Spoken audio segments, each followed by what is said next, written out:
Sean McDonough joins us this morning on the Harbor One hotline. Hello, Sean. Hey, Greg, how you doing? Great. How are you?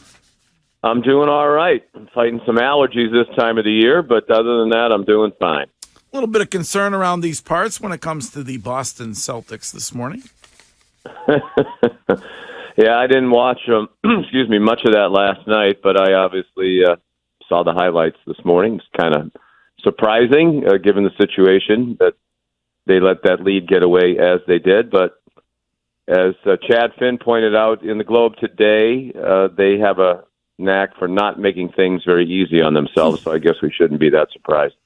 Well, Bruins in a similar situation tonight as the Celtics were last night with a closeout game. And as you can imagine, a vitriolic ongoing debate around here about whether or not Patrice Bergeron should play. I mean, if you're Jim Montgomery and he says he's ready to go, does Patrice Bergeron go tonight? Yeah, I think so, if he's ready to go. You know, it wasn't very encouraging seeing that video online a few days ago, but obviously he's improved if it's to the point where yesterday he took part in the full practice with the team. So I think if he's able to go, he should get out there. I mean, it's not a foregone conclusion. The series is over. And even if tonight's the last game in this series, you'd like him to get some game situations, some game reps to be sharp for when the next round begins. So I think if he's healthy, put him out there. Wiggy, Shime, Curtis. Well, am I on Wiggy's side on no, this? no, you're not on my No, side. you're never on Wiggy's side. You're on the wrong side of this one, Sean. No, Wiggy's on an island. No one is ever on Wiggy's side. Shime and I believe Curtis are both on my side. Yes, Sean, unfortunately, you're on the wrong side because you don't play a guy. Risk reward for tonight to me is just too much to play Bergeron. I would save him. But when you look at maybe some of the other players, you look at Linus. How do you feel about Linus? Is there any concern there that maybe he might be dealing with something too? Moderately, but I think if he was, Swayman would probably play. You know, he was pretty good in those in the game in Florida the other day. So before he got thrown out, which I thought was great. But so no, I'm not worried about him. You know, I think if they were concerned about him, Swayman would be playing more. Sean, a lot of people giving credit to Montgomery when it came to what he did with the lines in the last game. If Patrice is back, how do you see that shaking up?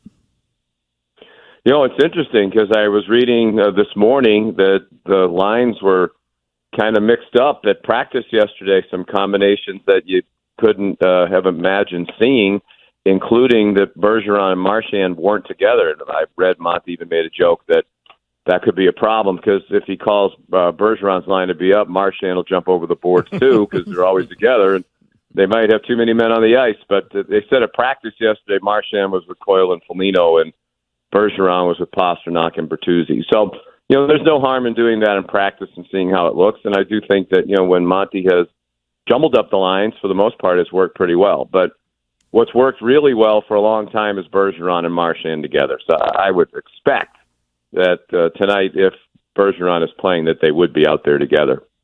If they were to lose tonight, I'm not really concerned with the Celtics. I still think they win this series. So I guess the Bruins are in a similar situation. If they unfortunately were a drop in this game tonight, would it concern you at all? Do you still feel comfortable that they win this series? Oh, I think I feel comfortable that they're going to win the series. I think they have the better team really in every aspect, certainly in goaltending, which you just mentioned. I just think they're the better team really all the way around. So, I think Game 2 was the aberration. They played in a way that we really haven't seen from them all year. They had 15 giveaways. They basically handed Florida the game, especially in the third period, with the way the defensemen handled the puck. So, that was an aberration. I don't see that happening again. I think if the Bruins play the way they usually do, they should take care of business probably tonight. We talked about Patrice and Linus and their situations, but when it comes to Krejci, Montgomery saying that he's not going to be good to go tonight. If this gets pushed to a Game 6, do you see him coming back in this series, or do you think give him all the rest and have him coming back later? Well, that's a more interesting one to me, and I don't mean to be critical of Krejci, but I think his absence is a lot less important than playing without Bergeron. I think Krejci's had a good year. Is he one of their best players? To me, no. So I don't think it's as big a deal when he's not out there as it is when Bergeron isn't. So I wouldn't push it, and I don't think they will. I think they'll continue to go the way they have, being careful and knowing that they have great depth. I mean, if Bergeron's in there tonight, from what I just read this morning, Trent Frederick is the likely guy to come out. And there's a guy with 17 goals, helps you in a lot of ways. He's a physical presence and was one of the top guys in the league in plus minus. So they have a lot of depth. It's really there's really no reason to push it with Krejci. So are you guessing that the Krejci absence is not only injury related? I think there's part of that, and that is just a guess. I think it's possible that, and I'm not saying he's not hurt. Right. I'm sure that there's something going on, but I do think perhaps in Monty's mind, we got enough other guys who play as well as he do. Not the same way. I mean, obviously, stylistically, his game is different, and it's important. He's played a important role on the power play, and he's been a big part of the success of the team. I'm not trying to be critical of him. Yeah. I just don't think it's as big a loss if somebody like Bergeron or Pasternak or Marchand or several other guys, to be candid, couldn't play. Now, I know you feel pretty confident, like most of us, that the Bruins will win tonight. I'm hoping they're winning tonight because I bet them to win this series in 5. So put a little Keep us posted on that. Yeah, keep us one of my many parlays, Sean. How do you? Oh, there you go. Yeah, how do you feel? Wiggy, I know you don't get to listen. Wiggy lost his home last week. So that's just a slight issue with the legalized sports wagering here in Massachusetts. But we're rooting for him. Yeah. Well, yeah, I know a lot of people who have these apps. So yeah. Well, you got my number. Text me. Concern for people maintaining their homestead. Text me if you got any inside information. So if the Bruins are able to win tonight, and looks like they potentially could see a matchup with the Maple Leafs in the next round, what do you like about that round? What don't you like? Are there things that concern you? Well, there's a lot I like. I mean, obviously the Bruins were significantly better than the Maple Leafs in the regular season, which would lead me to believe they're the better team. They are the better team. I think the most important thing in the playoffs is goaltending. Bruins are obviously much more solid there than Toronto. I did the first game of that Toronto-Tampa Bay series up there. They were down 3-0 after one period, and the fans booed them off the ice. And, there were already questions about the goaltending. So, I think that's the Bruins' biggest advantage. They're very talented. I mean, obviously, when you have a team that has guys like Matthews and Marner, and they're talented. But I think the Bruins are better. It would probably be they're a better team, Toronto, than Florida. But if the Bruins play the way they have all year, they should win that series too. I don't know what to tell you, Wiggy. 5 or 6. I don't know if that's important with an eye toward your wagering on the next round, but. Well, any info helps out. Tonight, Sean, the it Bruins is unlike anything I've ever seen, though. I mean, it was their first playoff game, Toronto, when we were up there last week. And, as we all know, they've gone out of the playoffs in the first round 6 years in a row. And their fan base and media, they're so rabid. I mean, the pressure on them is unbelievable. I do think it'll be easier for them in the second round if they can just win one round for the first time since 2004. So maybe they'll play a bit more relaxed because they were clearly really tight at the start of that series. But looks like they've settled in. They've been pretty fortunate to win those last 2 games. I mean, you have to give them credit to come from 4-1 down the other night on the road to beat Tampa Bay is a pretty good accomplishment. They're talented, but give me Linus and Swayman if necessary over who Toronto has in goal. I know you can't be biased, but is there anything better than the massive disappointment of the Maple Leafs fans outside the Rogers Center when they're playing on the road? Is there anything better than that? Only because I can relate to that. I've had a couple people say to me that I'm clearly cheering against the Bruins. And I wanted to send them the picture of me with a couple of my pals at Game 7 of the Stanley Cup Final 2019 against St. Louis in my Bruins hoodie and hat.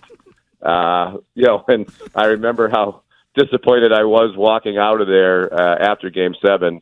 And I remember words we never thought we'd hear in Boston, right? It was very quiet. We're all kind of schlepping out of the arena there and really feeling down that the Bruins had this great chance to win the Stanley Cup. It didn't. And there was a woman who was a few steps ahead of us who said loud enough for everybody around to hear, you know what? Good for St. Louis. They've never won, 50 years. They never won a Stanley Cup. we've won enough, here in Boston. Like, what?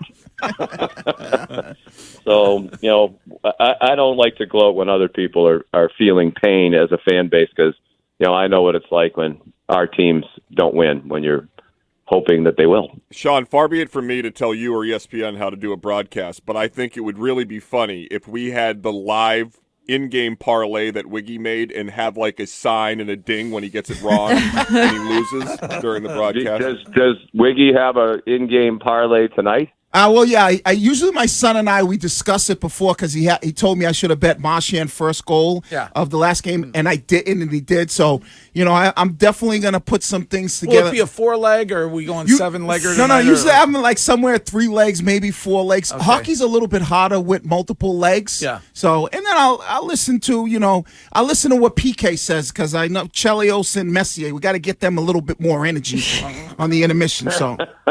How old is your son? He's 17. Oh, okay. I didn't know if you're having like gambling talk with an 8-year-old. No.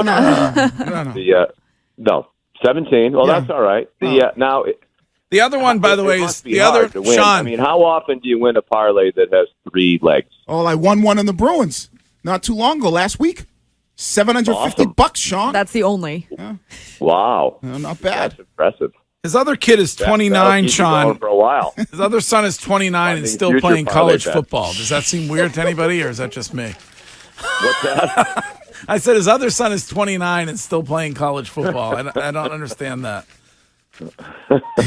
No, believe me, that's not unusual. No, he just turned 20, Sean, and he plays. So, and I learned how to Where does he gamble. play?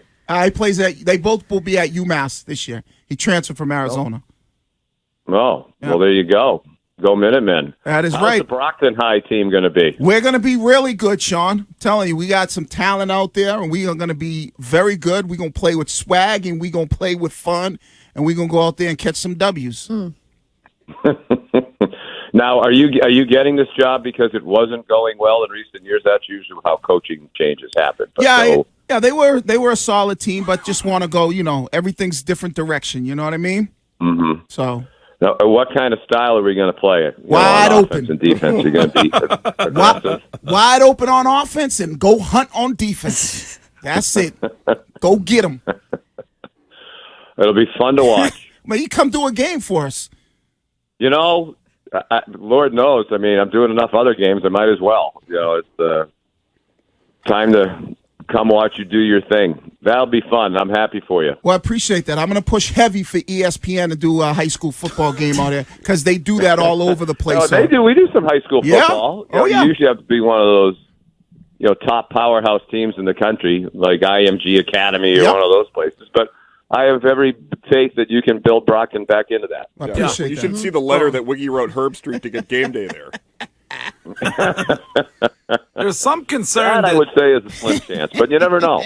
there's some concern down there that week 3 it's going to look like Deion Sanders and the University of Colorado with a few transfers. Yeah, that was something watching the spring game the other day. Well, he I packed just that read house. they've had 40-something guys transfer out, which I Yeah. guess when you won one game the year before is not that big a deal. But Right. I hope they have enough guys to field the team. I assume he's bringing equal number of people back in. But he'll make it happen. Yeah. He'll be able to recruit there for sure. They packed that spring game out, though. Mm-hmm. All right, Sean, before you go, who, if you could, who is the ace on this Red Sox pitching staff? Have you identified one yet? Wow. I don't think one has emerged yet. Okay. We're hopeful. After last night, I say Corey Kluber. He was good. So I think it's All right. Jensen. he takes a leg up. All right, well, we'll talk to you But, next week. yeah, we keep, are we giving up hope on Sale? Is that what's happening? Yeah. I think, yes, hope is lost, I think. That wind Yeah, has been behind that it's seal hard to for a keep long it. time. I think so, yeah. So we want Bergeron in there tonight or not, if he's healthy? Yes. No. Absolutely. Yeah. All right. Curtis, Scheim, Wiggy, don't want him in there. Me I neither. want him in there. Uh-oh. How Just chi- you and me, Greg? Yeah, just you and I. How? By the way, what do you think? Let's say Bruins up 5-2 or something, heading into the third. How chippy do you think it gets? That's a good question. I really don't know. I'm not sure that would necessarily dictate it. I think there's the potential for chippiness. I mean, there always is, especially in the playoffs, and especially this deep into the playoffs, because stuff builds up. But by that point, though, you wonder if Florida kind of knows it's not happening, and why bother if that was actually the case. But I think they'll play a good game tonight. They're, as we saw, they're a dangerous team.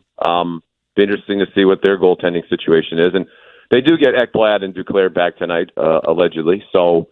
If they're in there, they'll be better. So, they're a proud group. I think it'll be a good effort, and I would expect it to be a close game. All right, Sean McDonough, always great to talk to you, and we will talk to you next week. You got it. Thank you. Have a great day.